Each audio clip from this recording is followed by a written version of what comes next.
Hello, I'm Jim Slaven, and this is All Hail to the Pod. In this episode, I sat down with Brian Hanley from the University of Edinburgh to discuss his project looking at the strategy of Irish Republicans to build international support for their campaign for Irish independence a century ago. Brian's authored several books on the subject of Irish history, and on our social media we'll post various links that are relevant to this episode. Hi Brian, welcome to the pod. Thanks very much for the invitation. I wonder if you could just, to begin with, give us an outline of the project that you're working on at Edinburgh University? Yeah, I'm working on a project which is in conjunction with Edinburgh University and Queen's University Belfast on the global Irish Revolution. It's funded by the AHRC, and it's a 3-year project to try and examine the impact of Ireland's struggle for independence outside Ireland, not only among the Irish diaspora across the world, but also the influence it had on anti-colonial revolts and the political alliances that were formed in various parts of the world.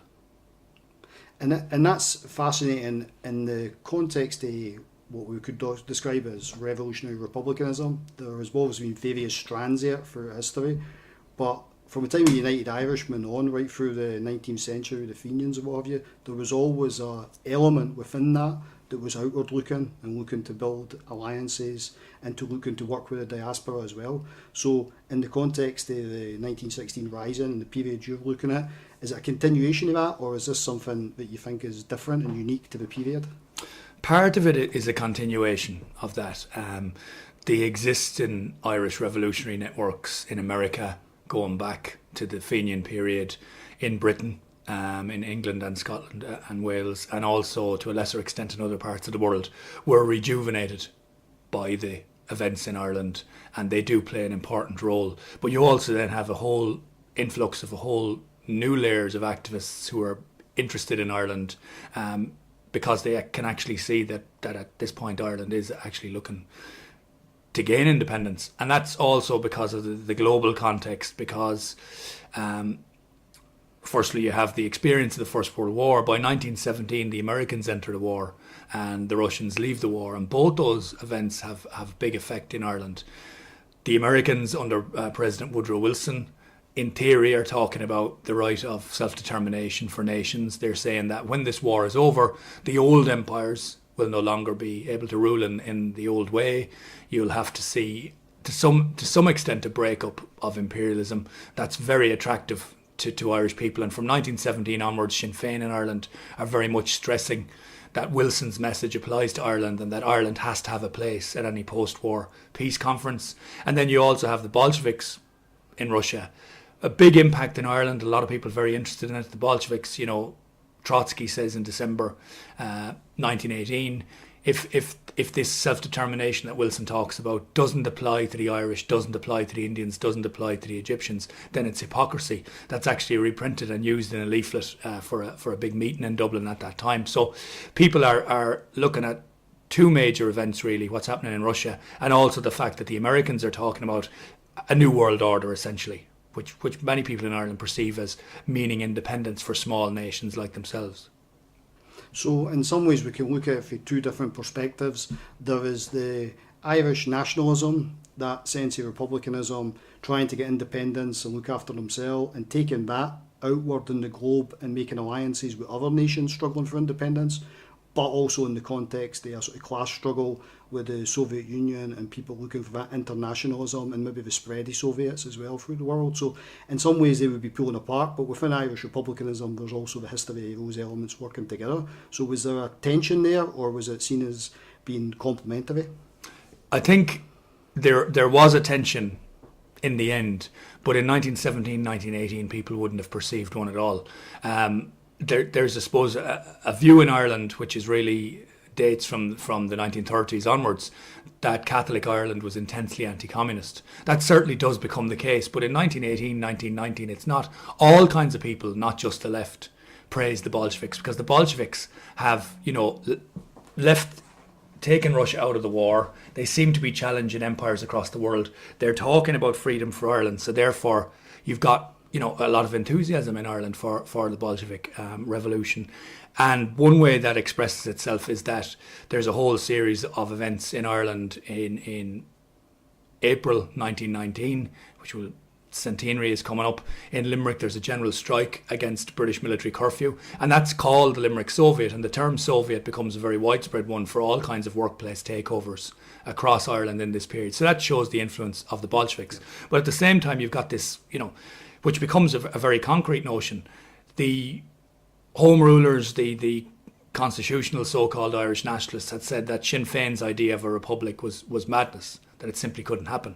But in the space of a month in 1918, Germany, Austria, Hungary, Czechoslovakia, Poland, all these states become republics. So Sinn Féin point out that a republican form of government is now becoming the norm in Europe.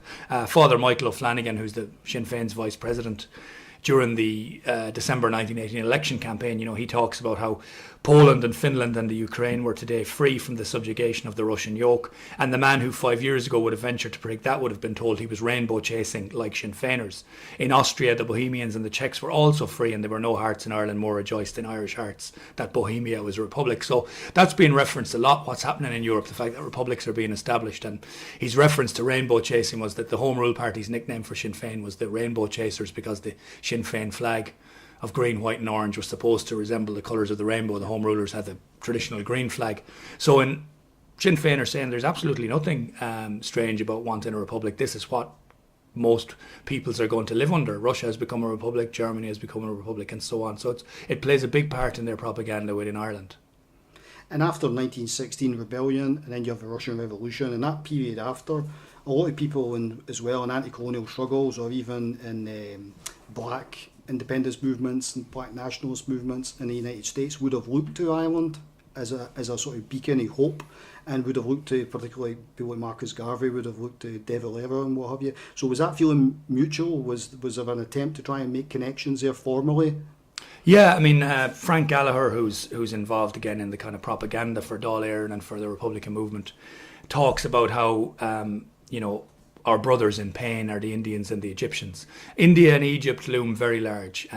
The Irish meet them in Paris, they meet them in Berlin, they meet them in London, and they do try and De Valera speaks in the United States on platforms on a regular basis with representatives of the Indian independence movement in America. They're also very sympathetic towards the Egyptians, and they try and do make concrete links with them, particularly either in Europe or in North America as well. There are a whole series of other groups who are very much influenced by Ireland, and there is some, interconnection with them. Marcus Garvey in particular sees Ireland as hugely important. He says the trio of Ireland, India and Egypt, but he sees Ireland as a very important part of the struggle for independence. In 1920 there's a big meeting in New York of his Universal Negro Improvement Association, and they send greetings to De Valera, and they talk about how the struggle of the Irish has been an inspiration. There is a practical outcome to this. I mean, De Valera's response is actually quite cagey.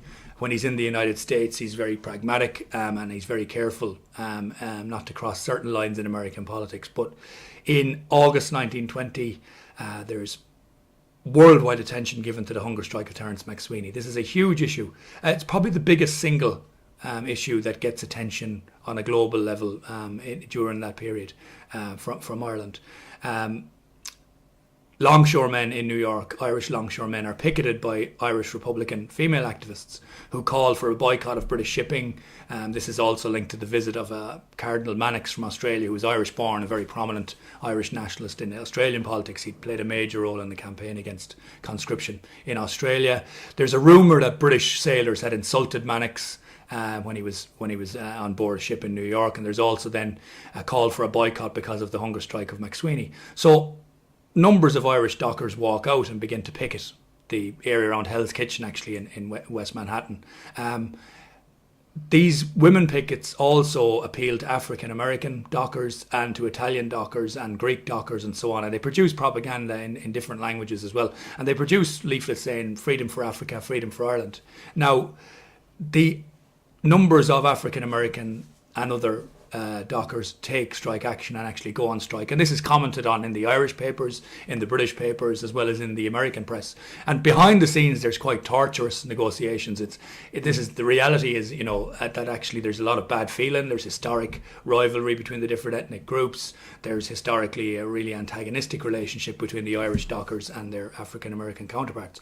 But Garvey hosts a meeting in Harlem at what he calls Liberty Hall, which again he'd named his headquarters after Liberty Hall in Dublin. And he, stresses that this is an issue that everybody should be united on. So actually for a period there is, concrete united action. You've got all kinds of other people from A. Philip Randolph, W.E.B. Du Bois, Cyril Briggs of the African Blood Brotherhood. They're all writing about Ireland in their papers. So this is an issue which is seen by not just subjects of the British Empire, but also, people like Ho Chi Minh, who's I think in London at the time of Terence McSweeney's funeral.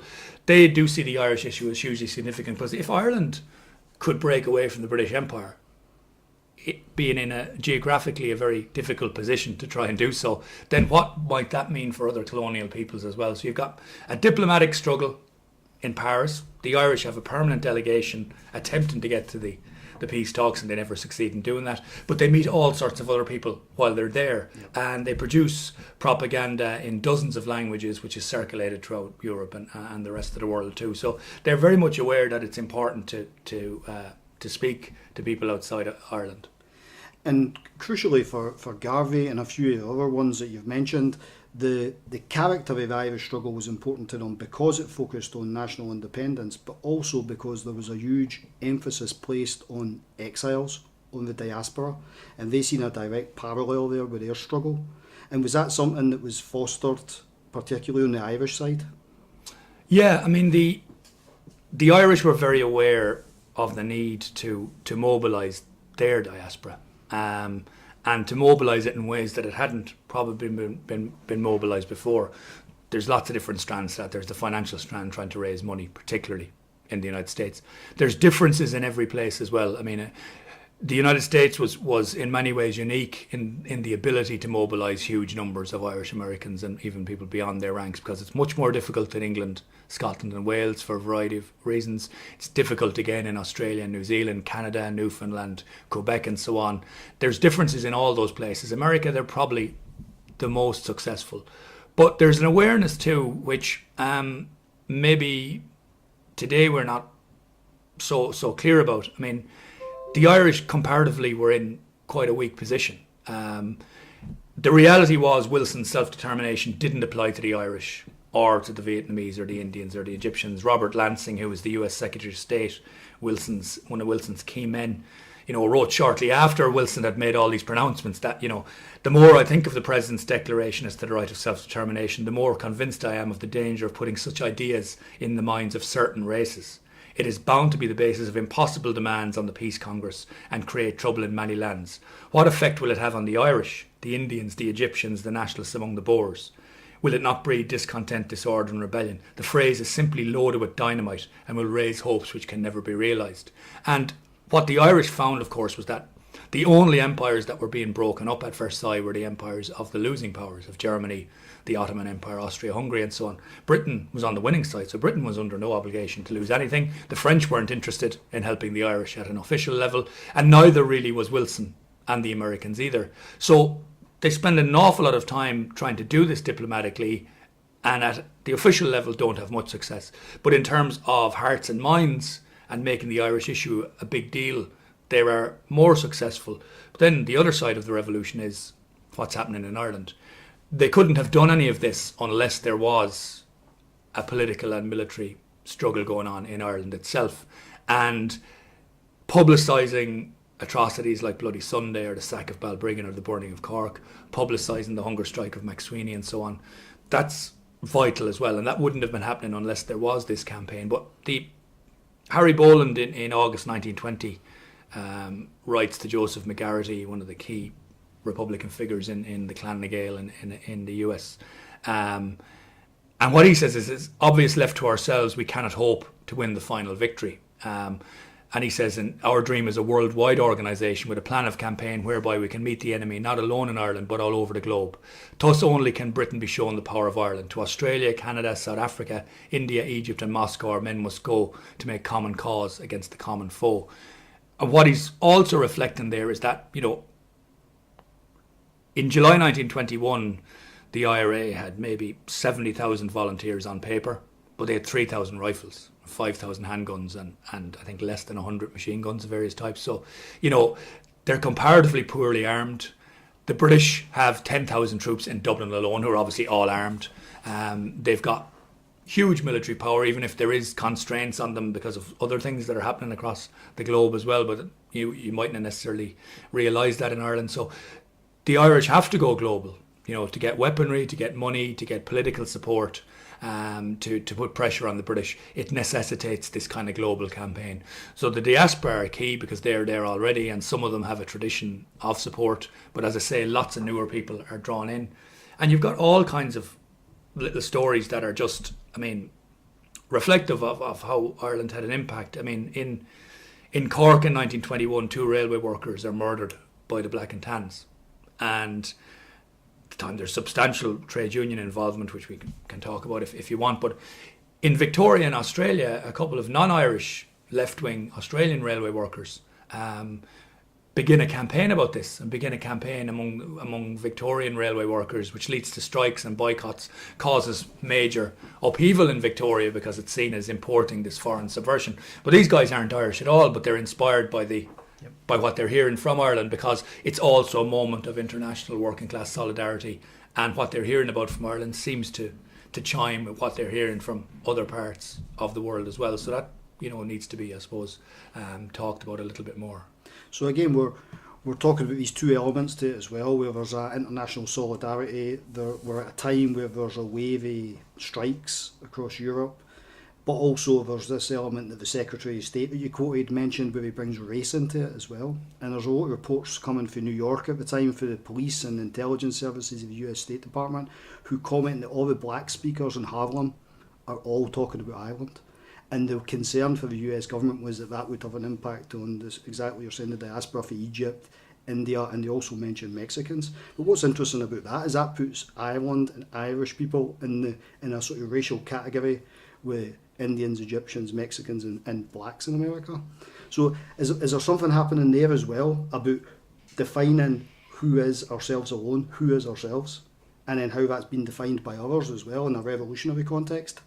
Yeah, I think the Irish are certainly seen as part of the potentially subversive threat.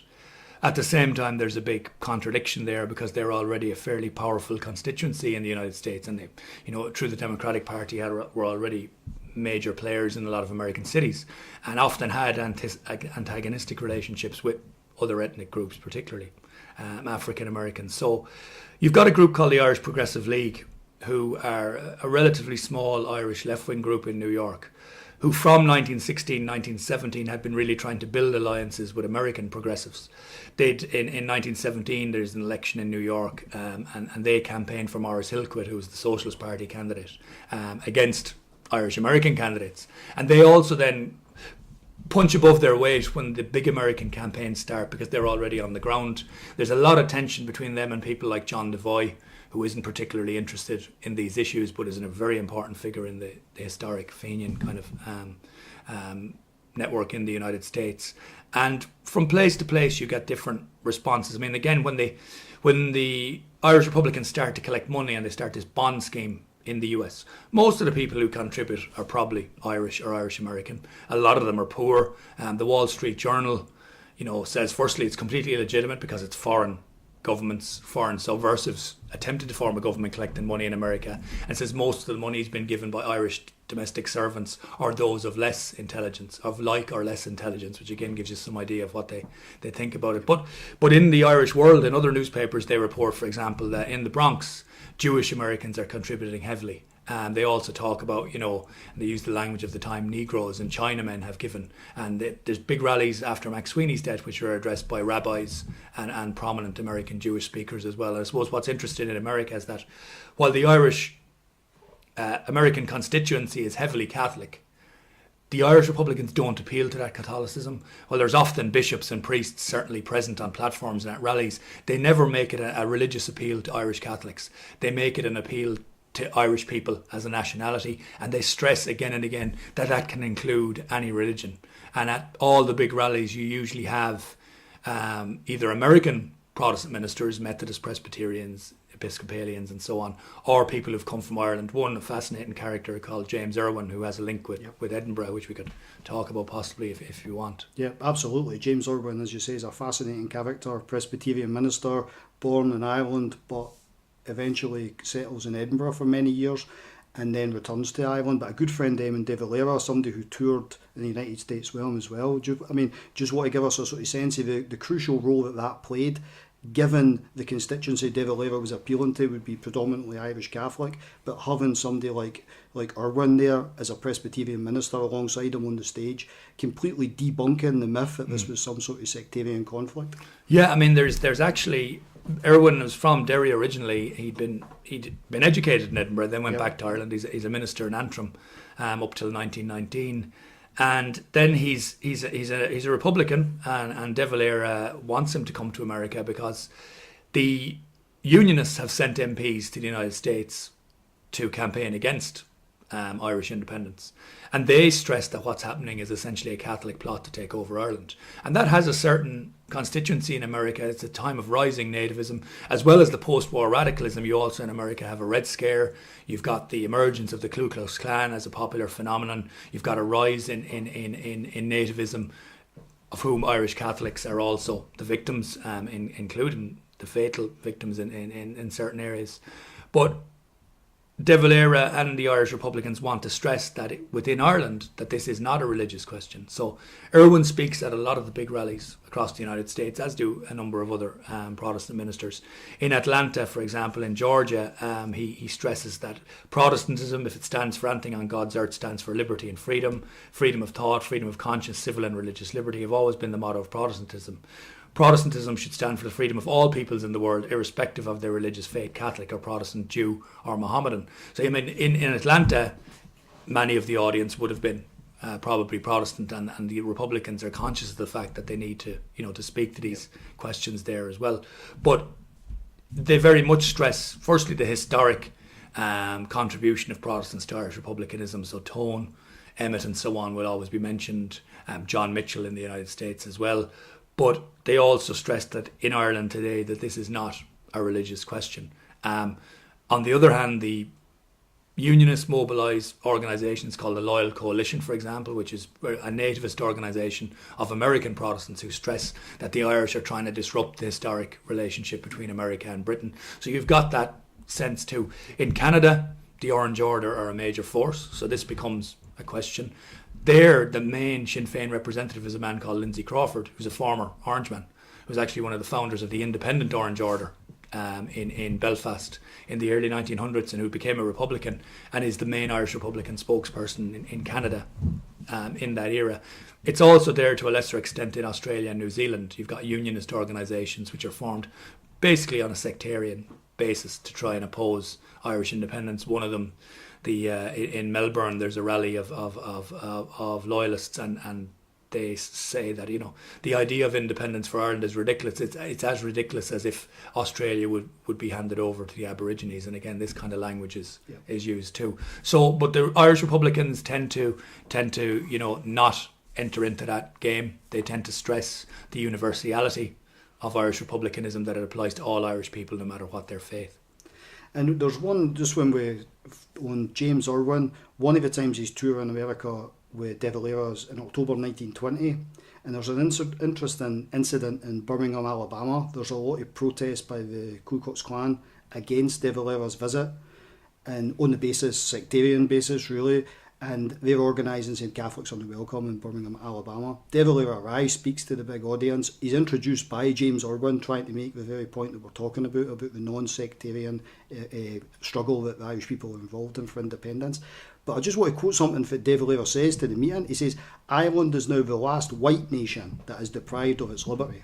So while he's appealing there to Protestants who are protesting against him, and there was demonstrations in the hall, etc., he's also there playing the race card as well, or certainly talking in language which he would be unlikely to be doing with Marcus Garvey or whatever. So there's definitely something happening there as well, which, I mean, is that to do with De Valera and people like that just trying to position themselves correctly, or is that part of this sort of attempt to win over Protestant Irish or Ulster Scot Protestants in the south? The tour of the south is very interesting because it's there you would have thought there would have been a lot of hostility. There certainly is in Birmingham, Alabama, and a Catholic priest who's involved with the tour is actually murdered. James Coyle, he was murdered 18 months later by the Ku Klux Klan. Yeah, and that is a big, story at the time. But De Valera on a number of occasions, but not only him, Harry Boland, Mary McSweeney, Owen McNeill says it in Ireland as well, Erskine Childers say it. They use the rhetoric that Ireland is the last white nation deprived of its freedom. And that does appeal to a sense that Ireland is due its freedom because it's unlike some of these other colonies. Now, in America, it does play to a deep racial division. And when De Valera and others use that language in the American South, I think people know what they're talking about. So in some ways, it's quite cynical. Lots of people don't say it, and it's not used all the time, certainly. Garvey's also very pragmatic. He says at one point he doesn't really care what the Irish think about that. The importance is Ireland getting its freedom because it's going to weaken Britain and it's going to weaken imperialism more generally. So I mean, there's all sorts of the reality of politics going on.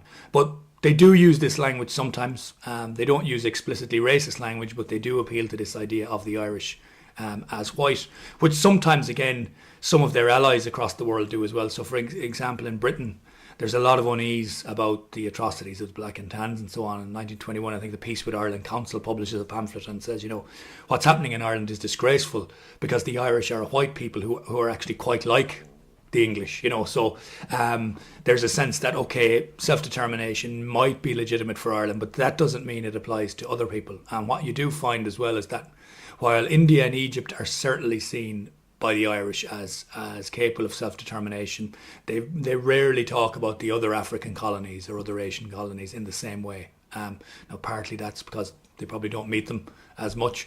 But in Europe as well, in Italy and in Spain and in Germany, they're extremely pragmatic, to put it mildly, in the type of people that they'll talk to, and particularly in the more subterranean ways in order to try and get munitions and so on. Then all kinds of people are involved in those networks. Yeah, and just another quote for 1918, but gives a different perspective, a different wing of republicanism, if you like. It says, "We will be rebels not only to England, but to any form of injustice in any country the world over." And that was Liam Mellows speaking in the United States in March 1918. So again, you get a sense of the complexity that exists within revolutionary republicanism at that period. I mean, Mellows and actually Harry Boland, they're both members of an American organisation called the League of Oppressed Peoples. And that is campaigning for independence for India, Egypt, Korea, and other colonial peoples, and they speak on platforms and shared platforms with all kinds of radicals. I mean, I think some of Mellows' ideas are formed by the people he meets in New York, because he's there for quite a long time. He's there from 1917. Another interesting man, Pat McCartan, who had been involved in the IRB and so on in Ireland, who becomes the envoy to the Soviet Union for the Irish Republic, and a lot of those connections are actually made in New York. I mean, the big cities, New York, Paris, London, Berlin, and so on, are very important for these international networks at the time. And the Irish buck the trend. They don't get money from the Russians. They end up giving money to the Russians. The Dáil subscribes £20,000 to the Soviets, which is another interesting story. But again, for a while, it looks like Bolshevik Russia is the only state that might recognise the Irish Republic. So there is an effort made to both get munitions from the Soviets, but also to try and get some form of recognition. And again, there is a bit of wariness on the part of De Valera and others, because this would obviously have an impact on the chance of getting recognition from the United States. So, but all these things are in the mix. Yeah.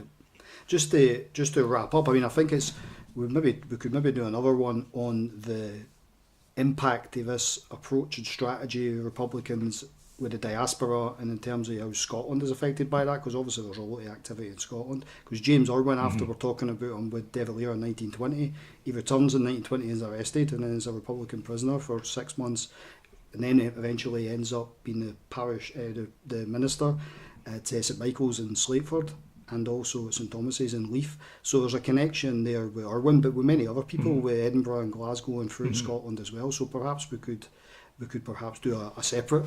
Yeah, and I think it deserves a separate podcast in some ways, because there is a huge amount of activity in Scotland and also in England and Wales, which ranges from, people might be familiar to some extent with the subterranean underground IRA activity, smuggling and so on, the importance of ports and Leith and Glasgow and Liverpool to the Irish revolutionary effort.